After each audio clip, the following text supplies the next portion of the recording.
আজকে একটি নতুন চ্যাপ্টার শুরু করব, অংশীদারি ব্যবসা। এটি একটি খুব ইম্পর্ট্যান্ট চ্যাপ্টার।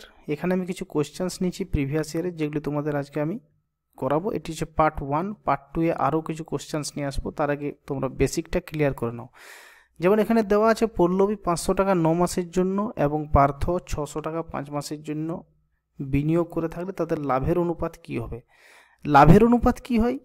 বিনিয়োগের যা অনুপাত সেই অনুপাতেই লাভের অনুপাত হয়। যে যত বিনিয়োগ করবে তার লাভের পরিমাণও সেইভাবেই হবে। তাই তাদের লাভের, যেমন সেখানে পল্লবী দুজন আছে, পল্লবী পার্থ। তাই পল্লবীর বিনিয়োগ কত? 500 টাকা এবং তার সঙ্গে টাইম কত? 9 মাস। পার্থর বিনিয়োগ 600 টাকা, টাইম 5 মাস। এটাই তাদের লাভের অনুপাত। এখানে দুটা শূন্য কেটে দিচ্ছি, এখানে 5 5 কেটে দিচ্ছি, তাই বেঁচে থাকছে 9:6। এটাকে 3 দিয়ে যদি কেটে দিই 3, এটাকে 3 দিয়ে 2, তাহলে 3:2। তাহলে এটা হচ্ছে বিনিয়োগের অনুপাত এবং এটা হচ্ছে লাভের অনুপাত। কোশ্চেন নাম্বার 2, এ ও বি যৌথভাবে 1650 টাকা লাভ করে এবং তারা এমনভাবে ভাগ করে এ এর লভ্যাংশের 1/3 অংশ সমান বি এর লভ্যাংশের 2/5 অংশের সমান। দেখো, এ এর লভ্যাংশের 1/3 অংশ, এ এর লভ্যাংশের 1/3 অংশ সমান বি এর লভ্যাংশের 2/5 অংশ। তো এটা হচ্ছে a/3 সমান 2b/5। এখানে যদি ক্রস মাল্টিপ্লিকেশন করে দিই তাহলে 5a সমান 6b। এখান থেকে আমার কি কনসেপ্ট ভিডিওতে তোমরা দেখে নেবে। a অনুপাত b, যারা জানো না সরাসরি এভাবে লেখা যায় 6:5। এখানে বলেছে বি কত টাকা লাভ করেছিল। মোট লাভ হয়েছে 1650 টাকা। বি এর ভাগ কত? 5। তাহলে 5 মোট ভাগ কত? 6 আর 5 11। তাহলে 5 এর 11 গুণিত 1650, যদি কেটে দিই 15, মানে 150 হচ্ছে শূন্যটা, সমান 750 টাকা। এ, বি এবং সি একটি অংশীদারি ব্যবসায় 35,000, 45,000 এবং 55,000 টাকা বিনিয়োগ করে বছরের শেষে 40,500 টাকা লাভ হলে তিনজনের লভ্যাংশ কত? তাহলে এ এর বিনিয়োগ কত, বি এর বিনিয়োগ কত এবং সি এর বিনিয়োগ কত, তাদের যা অনুপাত সেটাই হচ্ছে লাভের অনুপাত। তাহলে এ এর হচ্ছে 35,000, বি এর হচ্ছে 45,000, সি এর হচ্ছে 55,000। তাহলে দেখো এটা 35,000, 3টা শূন্য কেটে দিচ্ছি। যদি অনুপাত বের করি, এটা 5 দিয়ে কেটে দিলে 7, এটা 5 দিয়ে 9, এটা 5 দিয়ে 11। বছরের শেষে এত টাকা লাভ হলে তিনজনের লভ্যাংশ কত? তাহলে এ এর লভ্যাংশ কত? এখানে মোট লভ্যাংশ কত? 7 9 16 27। তাহলে এ এর লভ্যাংশ এইখানে করে দিচ্ছি 7/27 গুণিত 40,500, এখানে দেওয়া আছে। যেমন এর 7 ভাগ মোট হচ্ছে 7 9 16 11 27 গুণিত 40,500। তো এটা যদি কেটে দিই 27 × 27 135,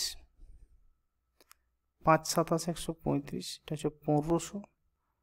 আর এটা গুণ করলে 7 4 105, মানে 10,500। এটা হচ্ছে এ এর লভ্যাংশ। এ এর লভ্যাংশ দেখো অপশান নম্বর বিতে আছে 10,500। বাকিগুলোতে এটাতে যেমন 11,500 আছে, তাহলে এটা হবে না, সি এরটাও হবে না, এটাতে 11,000 আছে।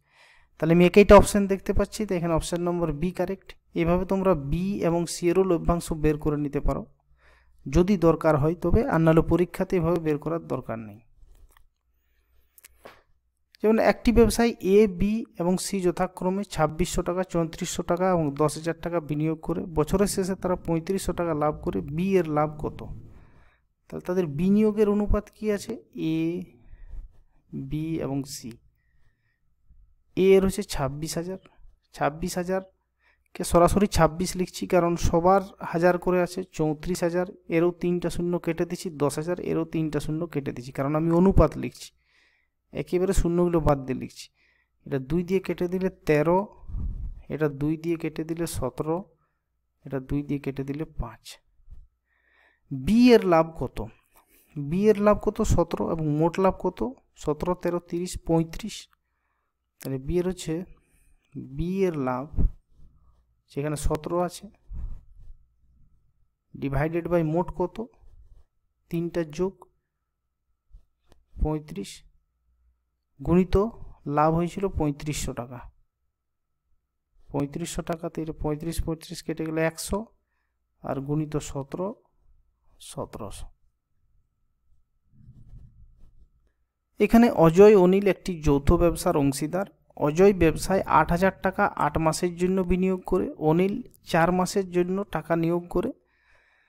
বছরের শেষে অনিল যদি লাভের 20% পায় তাহলে অনিল কত টাকা নিয়োগ করেছিল? এখানে আছে অজয়,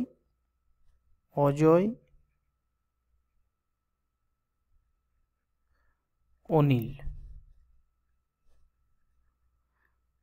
অজয় 8,000 টাকা গুণিত 8 মাস, এটা হচ্ছে অজয়ের বিনিয়োগ। অনিল কত টাকা নিয়োগ করেছিল সেটা কোথাও বলা নেই, আমি এক্স ধরে নিচ্ছি, এবং সেটা 4 মাসের জন্য বিনিয়োগ করেছিল, 4 মাসের জন্য। তাহলে এটা অনুপাতগুলো কত হচ্ছে? 4 দুগুণে 8, এটা কেটে দিচ্ছি, এখানে হচ্ছে 8 দুগুণে 16,000 ইজটু এক্স।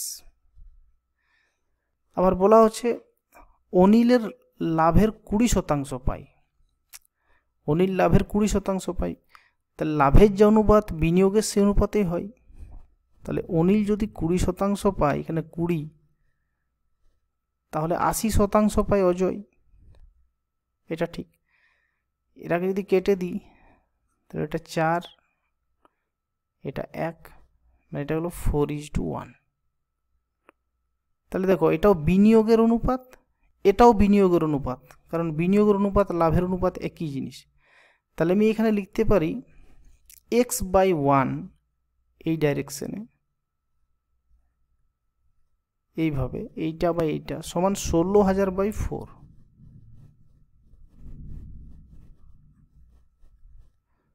ওয়ানের তো কোনো ভ্যালু নেই, x = 4 দিয়ে কেটে দিলে 4,000, এটাই বের করতে বলেছিল। এখানে জিজ্ঞাসা করেছিল অনিল কত টাকা ইনভেস্ট করেছিল, আমি অনিলের টাকা x ধরে নিয়েছিলাম এবং x এর ভ্যালু 4,000। এখানে এবিসি একটি যৌথ ব্যবসার অংশীদার। এ মূলধনের 1/3 দেন, বি দেন এ ও সি এর দেওয়া মূলধনের সমান মূলধন। যদি বছরের শেষে 900 টাকা লাভ হয় তাহলে সি কত পাবে? এখানে 3 জন আছে, এ, বি, সি, এ, বি এবং সি। তাহলে এর মূলধন কত? 1/3, তাহলে এ লাভেরও 1/3 পাবে, যা লাভ হবে তারও 1/3 পাবে। তাহলে লাভ হয়েছে এখানে 900, তাহলে 900-র 1/3 মানে 300, তাহলে এ পাবে 300 টাকা। এটা আমি সহজেই বের করে নেব। এবারে বলা আছে বি পায়, বি দেয়, বি ইনভেস্ট করে এ এবং সি এর দেওয়া মূলধনের সমান।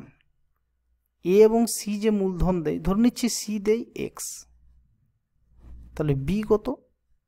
এ এবং সি এর সমান, এ এবং সি কে যদি যোগ করে দিই সেটা হচ্ছে বি, এবং এই টোটালটা হচ্ছে 900 টাকা। তাহলে সি এর কত টাকা লাভ পাবে? তাহলে 300 plus x plus 300 plus x, এই টোটালটা হচ্ছে 900। এখান থেকে আমি এক্স এর ভ্যালু বের করে নেব। এখানে হচ্ছে 2x প্লাস 600 সমান 900, 2x সমান 300, x সমান 300/2 সমান 150। তাহলে c এর লভ্যাংশ কত? x ধরেছি এবং সেটা 150। এখানে বলা আছে a এবং b একটি যৌথ ব্যবসায়ী 3:2 অনুপাতে তারা বিনিয়োগ করে মোট লাভের 5% এটা দান করে হবে, দেন হয়ে গেছে 5% দান করে এ যদি লাভ এ এর লাভের পরিমাণ যদি 4275 টাকা হয় তাহলে মোট লাভের পরিমাণ কত?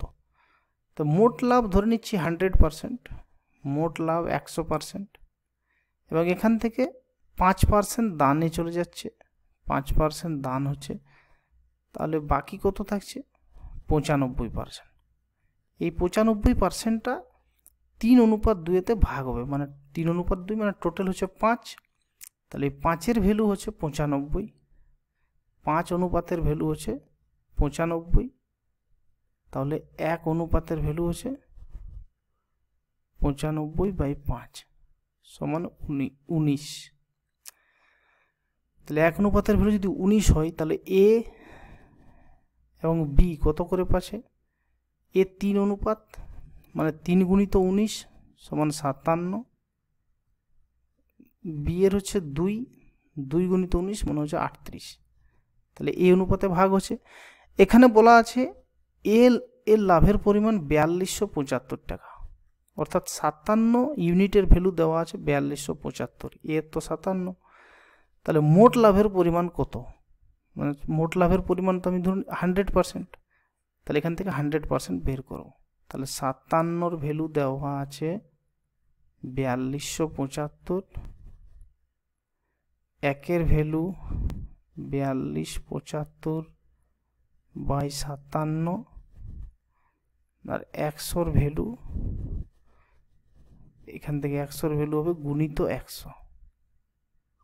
ঠিক আছে, এটা কেটে দিলে 75 এবং 75 গুণিত 100 মানে 7500। এখানে অজয়, নরেন এবং বীরেশ এত টাকা দিয়ে একটি ব্যবসা শুরু করে মোট 24,000 টাকা লাভ হলে নরেনের অংশ কত? এখানে 3 জন আছে, অজয়, নরেন এবং বীরেশ। অজয় 38, নরেন 40 এবং বীরেন 42। আমি হাজারগুলো আগেই কেটে দিচ্ছি কারণ অনুপাতের সাইন আছে। 2 দিয়ে যদি কেটে দিই 19, এটা 20 এবং এটা 21। এখানে দেওয়া আছে মোট লাভ 24,000, তাহলে নরেনের অংশ কত? তাহলে এখানে মোট লাভ কত হচ্ছে? 20, 21 এবং 19 যদি যোগ করি তাহলে হচ্ছে 60। এই 60 ইউনিটের ভ্যালু দেওয়া আছে 24,000, তাহলে নরেনের অংশ কত? নরেনের অংশ 20, অর্থাৎ 20 ইউনিটের ভ্যালু বের করব। তাহলে এটাকে যদি 3 দিয়ে ভাগ করে দিই তাহলে 20 ইউনিট পেয়ে যাচ্ছি, আর এটাকেও 3 দিয়ে যদি ভাগ করে দিই তাহলে এটা হচ্ছে 8,000, তাহলে আমি 20 ইউনিটের ভ্যালু বের করে নিই এখান থেকে 8,000। এই ছিল আজকের ক্লাস। এরপরে আমি একটি ভিডিও নিয়ে আসবো যেটিতে তোমাদের দেখাবো আরও কিছু অ্যাডভান্স কোশ্চেন্স। আপাতত এগুলো করলেই তোমাদের একটা সম্যক ধারণা চলে আসবে চ্যাপ্টারটা সম্বন্ধে। ঠিক আছে, তোমাদের যদি ভিডিওটা ভালো লেগে থাকে তাহলে আমাকে কমেন্ট বক্সে কমেন্ট করবে, চ্যানেলটা সাবস্ক্রাইব করে রেখে দেবে যাতে করে আরও পরবর্তী ভিডিওগুলো তোমরা দেখতে পারো। Thank you.